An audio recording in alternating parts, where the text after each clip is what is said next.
about the past. Live in the moment, is sometimes said, as an exhortation to feel good, or at least to feel better.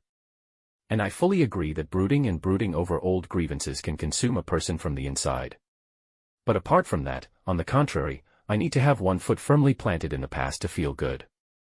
The present itself often feels a bit flat, as it usually only contains everyday tasks such as washing dishes, eating, and brushing your teeth.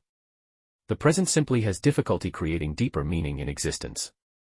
My then, on the other hand, which includes both my life and that of my ancestors, anchors existence in something that feels grounded and solid. A past. Several years ago I wrote a text about my father's Aunt Astrid and her life.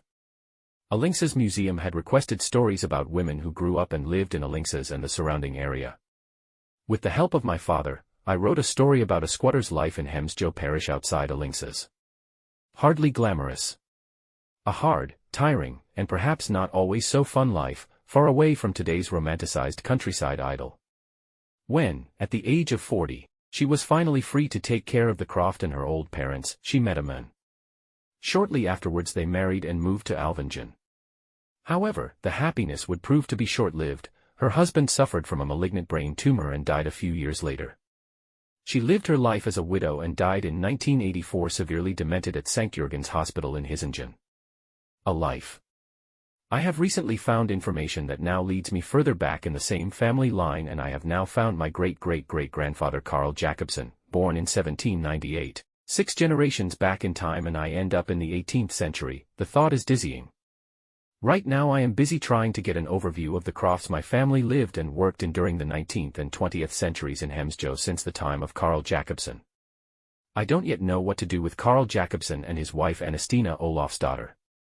The present, as usual, has no answer. The future, however, may hatch one. If I were to venture a guess, it would probably be another text. Because putting it in print makes it all the more real. With the written text, there then is incorporated with my now. Astrid is forever inscribed in my life. In Vart Ende Live by Martin Hagland, I read, "Nature does not care if we live or die, which means that we must take care of the memory of the dead." I think that's exactly how it is. MATTIAS is an author and illustrator.